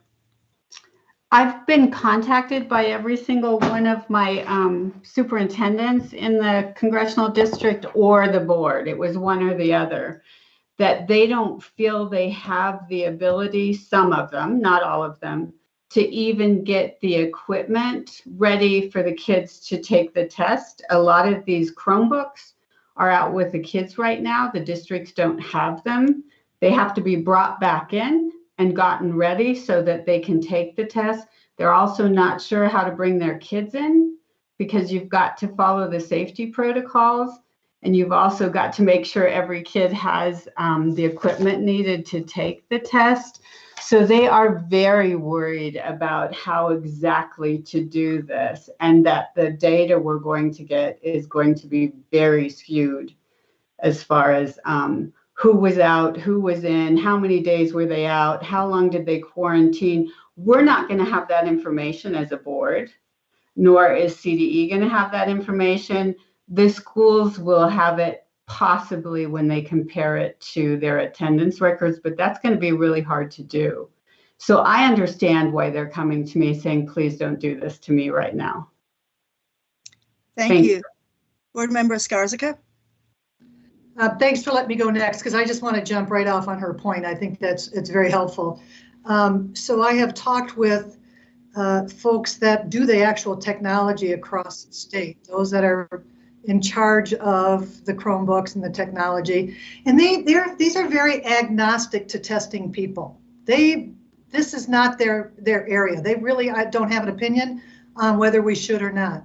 They're in the last couple weeks assuming that because we haven't had a waiver that we need to go and they need to start ramping up to do this, and have started going through all of the issues, and came up to us and said, look, especially this one in particular who said, you know, think about who the districts gave Chromebooks and computers to, right? They took them, all those little computer carts, the labs that we used to use for testing, and I used to do this, they're gone.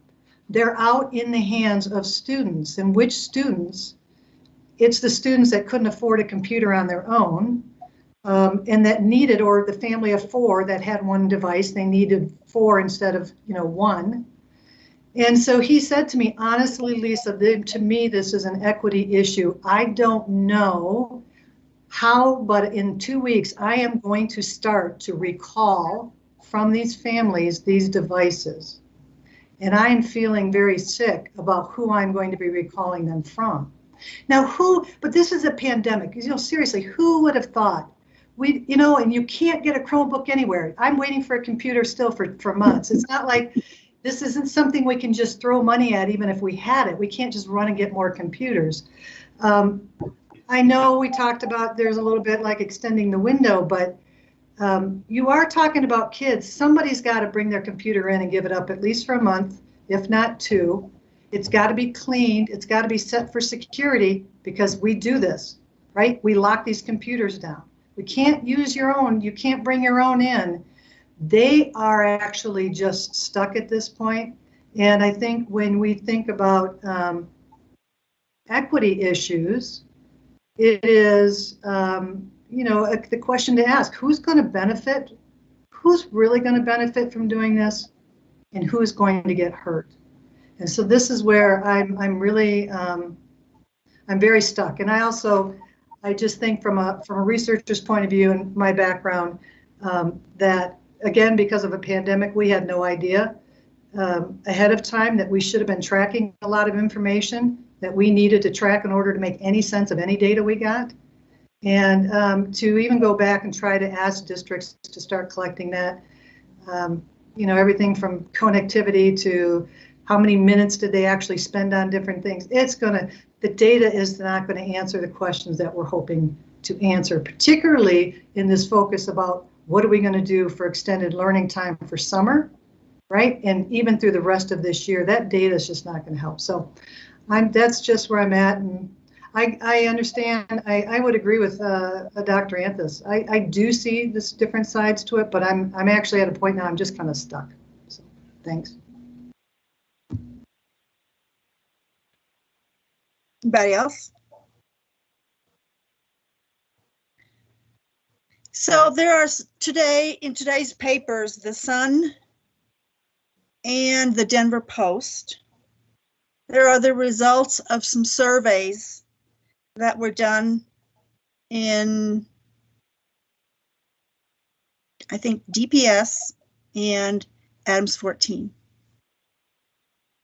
And gosh, to their benefit, the surveys are asking questions of parents, not superintendents, not psychometricians to tell us what's good and what's not good about this, but parents didn't get information last year about how their kids were doing. I don't think they're looking for perfect information, but I think there's a really, really strong push from parents, particularly the parents who often don't speak up, to get some information. How much loss is there for our kids? There's some national work that's been done, Credo, and I can't remember what they stand for. It's out of Stanford, of some of the learning losses in some other states. And the results there show that it varies by state, it varies by district, and it varies by school. And unless we collect some information, yes, imperfect, yes, incomplete, we know absolutely nothing and hardly know how to go forward, particularly for the individual children. And I think that's where we really need to consider, what do we owe our parents in terms of some kind of information, because they had nothing from last year. They're worried about online learning, and they do want to know, how far behind is my kidlet? So for that reason, I think we should try. I recognize the commissioner's concerns back and forth. This is not going to be a perfect process. It may not be possible. We do not know what's going to happen for the next 3 months. And I think that will tell us whether we should give it a shot or whether it's just simply not realistic to do it all. That's kind of my position. Board Member Durham. Thank you, Madam Chair. I think, where we are now is that we now have 1 year where we don't really know where students are, and we're about to decide whether or not we're going to have 2 years in a row where we don't know where the students are. And there are really 3 questions that need to be answered for each individual student, and then to some extent for each of the schools and districts in which those students reside in the schools they attend. First one is who?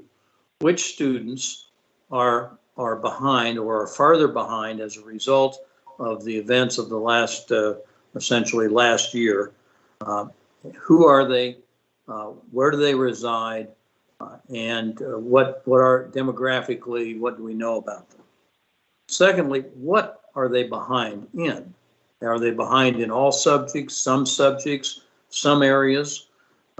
We don't know the answer to that question either, and we won't know the answer to that question unless we start administering these standardized tests. And then finally, how much? How far behind are they? So without this standardized measure, we can't answer any of the 3 fundamental questions. Who's behind, if anyone? What are they behind in? And how much are they behind, or how far are they behind? And the results may very well be imperfect in trying to compare one district to another or one school to another, but it's certainly going to tell the parents a lot about where their individual child is. And that's the most important reason to have this test and to have this data that you can compare your child with other similarly situated children in the state. And if we don't do anything, if we don't test, then we won't know who has problems, how big the problems are, and what we might be able to do about them. And we're going to have to be able to address these problems in short order once we're through this pandemic. And the idea that we can wait another year before we get test data, before we can begin to address those questions, I think is being very short-sighted. We're going to waste another year because we won't know who, we won't know what, and we won't know how much. So I think it's important that we do everything possible to administer the standardized tests this spring. I think they should be as late in the spring as possible, because I think the chances of in-person testing improve dramatically over the next few months. And if we're doing this in mid to late May as opposed to April, which I never understood why we did it in April in the first place, but mid to late May, I think we have a good chance to have broad-based participation in a safe environment that will answer the questions that I've just asked. Thank you. Thank you. Board Member McClellan. Thank you, Madam Chair. I think this is one of those instances where we should not allow perfect to be the enemy of good. Where we can get the data, we should strongly encourage that the testing take place.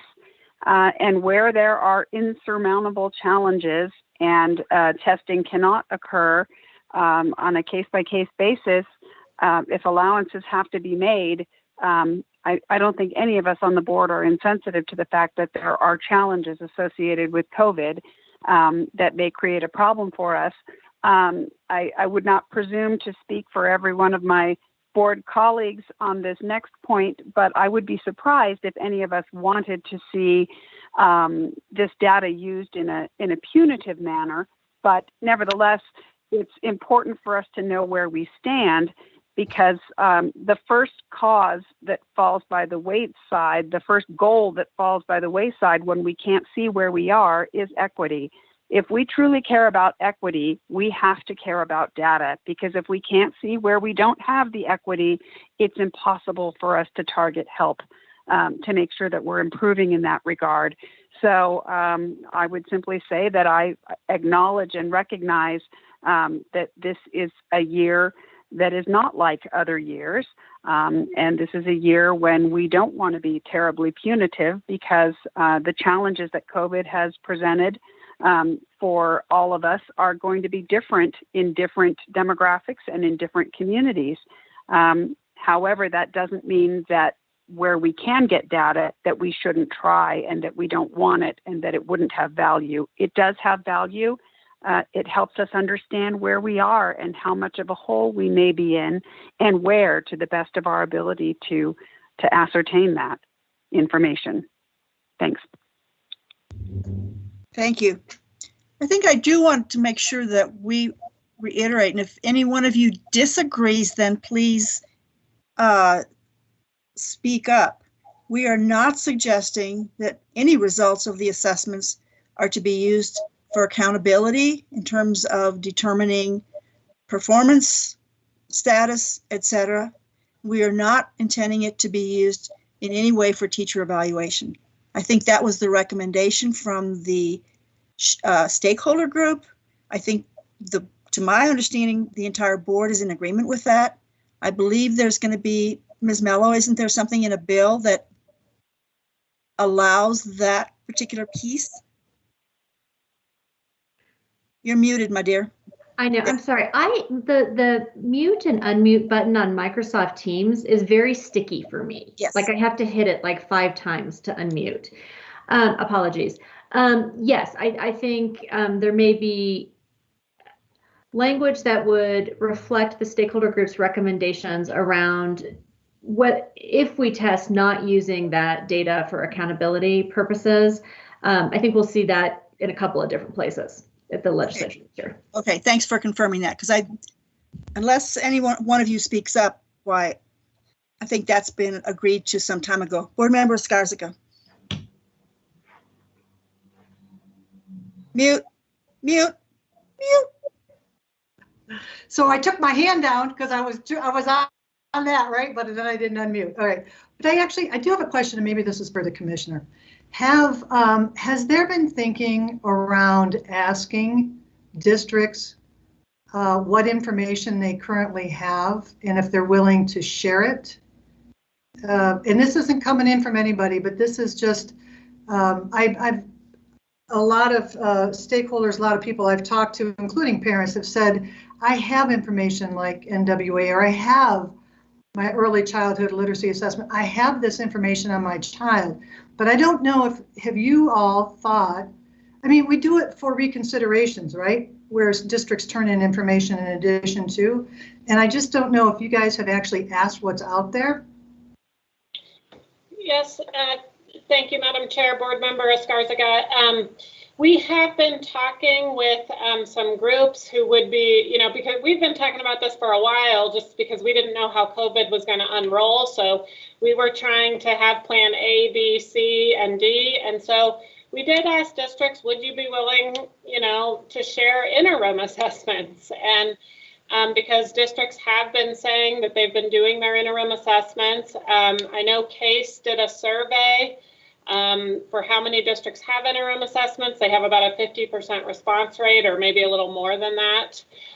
So we still don't have a good picture of like all of districts and what they use. And to be frank, those aren't comparable, and we don't have really a way to collect them right now. We don't have a data pipeline for that. But it is something we've been asking, and it is something that I know CASE had reached out to its members about, are you doing interim assessments? Do you have that data? And what I don't know is if they'd be willing to share.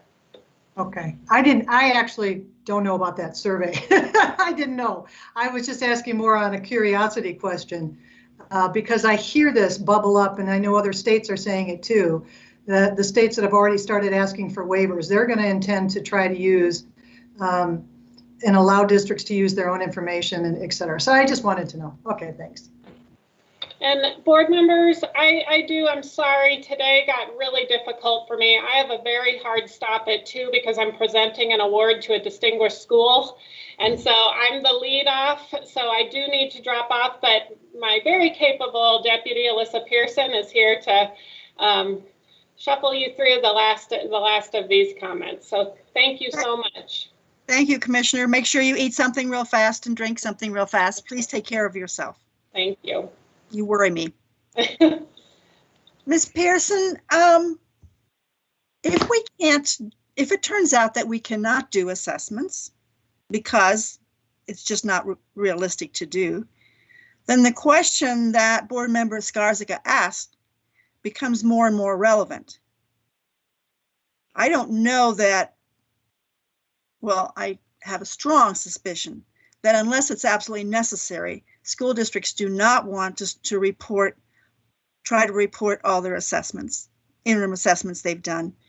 Many of them don't use the same assessment for a grade across all their schools. I mean, there's so much flexibility, there's so much variability that I don't think in any way it substitutes the assessment we're talking about. But what have they told you that they can do or would do? Or, I mean, I am still worried about parents really not knowing very much at all, because our teachers are not going to sit down with each parent for an hour at the end of May and tell them about how's their kid doing? How's the math? What math is there a problem with? What should they be working on, etc. Those are just not things, but there's very good information from the CMAS that they're just not going to have. So, Madam Chair, you had a few different questions in there. Right. First, I don't think we have specifically asked districts if they would share their data, their local data, or not with us. I don't think that's an explicit question we've asked, so I can't answer that. I think, you know, we talk a lot about how different kinds of assessments are used in different ways. And I think those local assessments, to try and use them for some of the same things that we've tried to use for state level data and looking consistently across the state, that would be really challenging to do. Because those assessments are different, they're administered in different ways. If we want a consistent statewide picture, that would be hard. Those local assessments can provide some information to parents on individual kids. It doesn't, you know, compare statewide, but it can give you some more individual student data. So I think it just depends on what purposes, and if we're looking at the statewide purpose, it's harder for those to fill that. Thank you. I think that answers my question. Madam Chair, I'm sorry, I know there's another question. I just need to let you know I have a hard stop at 2 o'clock as well. I'm sorry. So I will. Thank you and goodbye. I so think we're busy. Alyssa has my vote. So, I understand. I just want to kind of wrap this up, but thank you, Ms. Mello. You're excused. Board Member Esther, you had your hand up. Thank you. And I'm glad she jumped in, because I probably wouldn't have unmuted. I just want to make sure people also realize that there are student parent conferences where you get more information as a parent from the teacher, and where the teacher very often goes over the data from a CMAS test so parents can understand it. So the teachers do make every effort to tell parents where they are.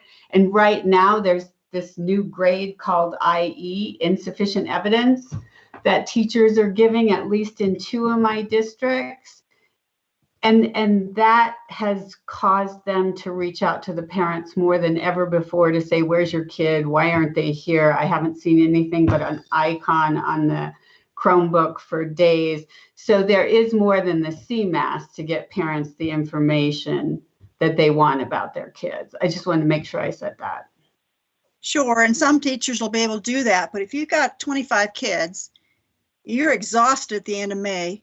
As they said, it's unlikely that you're going to feel very good about having a 1-hour conversation with the family of every one of your kids. I worry whether that's not an unrealistic expectation for our families and for our teachers. Well, it's just tough. I think the hour would be, yeah. They've never had an hour conference. Or if I did, it was not because it was. That's 25 hours. That's a stretch. Guys, thank you so much. I think this has been a great conversation. Did we clear this one up and express our concerns up to now? Because it is lunchtime. It just passed my lunchtime. And so, if I may, I'd like to adjourn.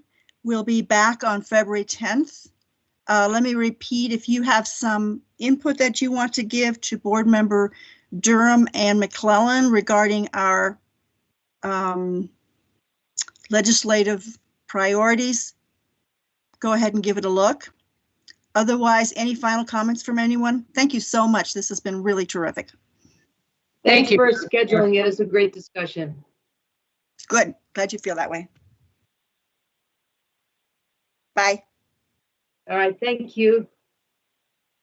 Thank you, Madam Chair.